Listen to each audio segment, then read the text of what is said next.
We're going to do some navigating from here, but for now, if you'll just stay on this page, I want to show a few things. The reason I went ahead and created this, I decided that I'm hearing from so many people what a great thing websites are for sharing things, sharing information, among other things.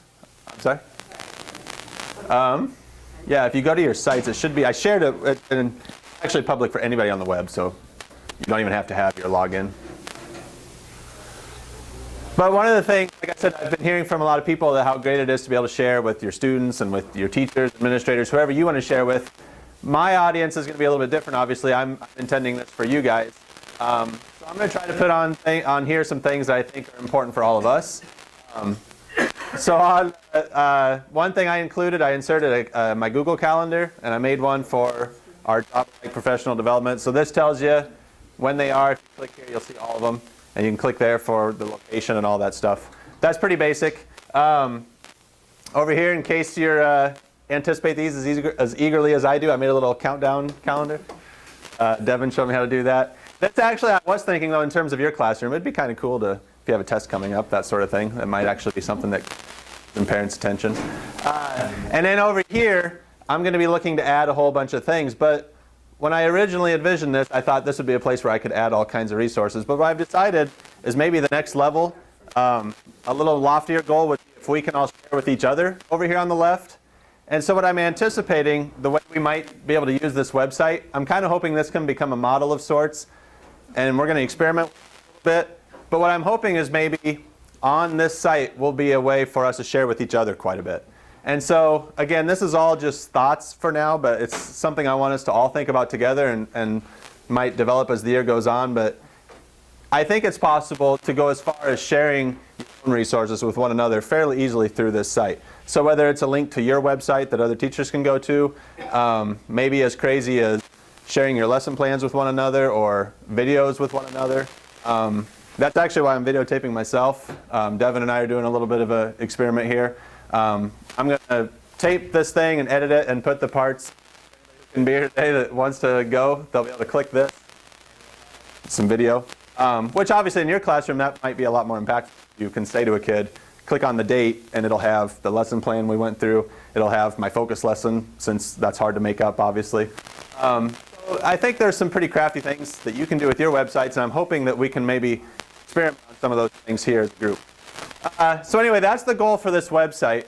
I guess I should say one of the goals. Like I said, over here you could decide a lot more things in terms of your classroom application, whether it's your classroom rules go over here or all kinds of things you might want to share with your parents or students. So it'll be look a little bit differently for us. If any of you, I'm not going to show you how this was created just because I know a lot of you are way past that.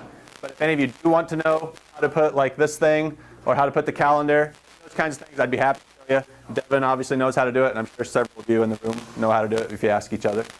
But what I really want us to do with this is if you'll go ahead and click on that. It's a link. Yeah, Jake. I don't have that Site. It should be in your sites, just 912. You said my thing to Julie Larson earlier, so Oh, I'll bet that's what happened. It's actually public though if you search your sites. all right. So you shouldn't have to. 9-12 SS jobalike.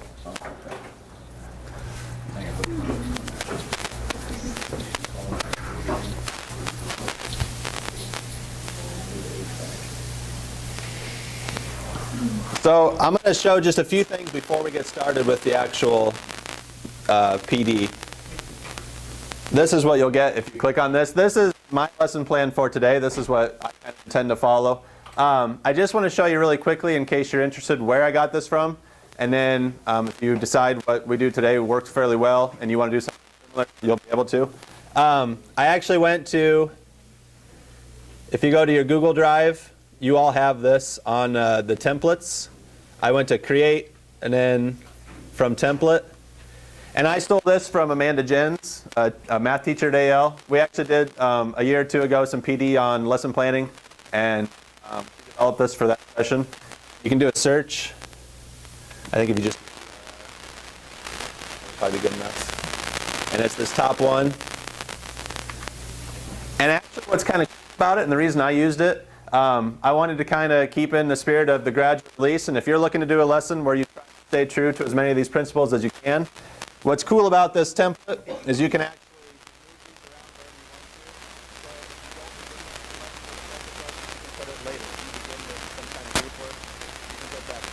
think is really cool is if you click on this guide, it's a link.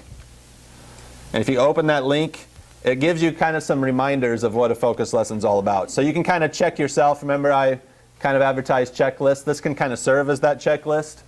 If you want to say, during this focus lesson, remember to do some of these things. Again, it's just kind of nifty. You don't have to open it, you don't have to use it. But if you're looking to, and it's there for every phase. So it's the same is true for collaborative learning. It's a different set of principles.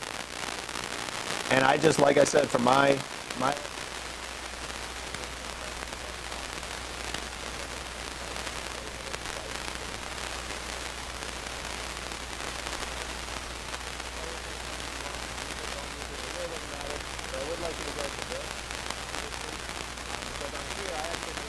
directly linkable. So does anybody have any questions over any of these things? These are, again, not really the focus of the lesson, but there's some things you might see, and I just didn't want you to if not, what I'd like you to do is focus on the bell work part of this. There's a Google Doc where it says Doc number 1. That. It's going to ask you to describe what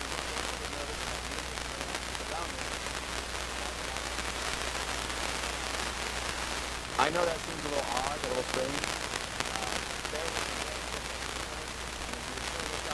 What I have in mind is things like when I watch TV for entertainment, I'm very relaxed, if you want to talk about your mood. Or you say, you'd see me sitting in my recliner. Or you would see me drinking a beverage and eating chips. Whatever's happening when you sit down to watch TV for fun.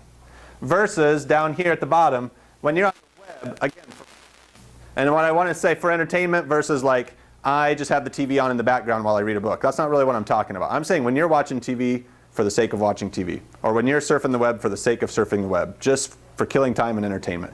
Not I'm going to the web because I have to answer my email, if that makes sense. So like, you might say up here I'm in my recliner versus down here when I'm on the web, I'm sitting on a little exercise ball because it's good for my posture. I don't know. My wife does that. That's why I use that example.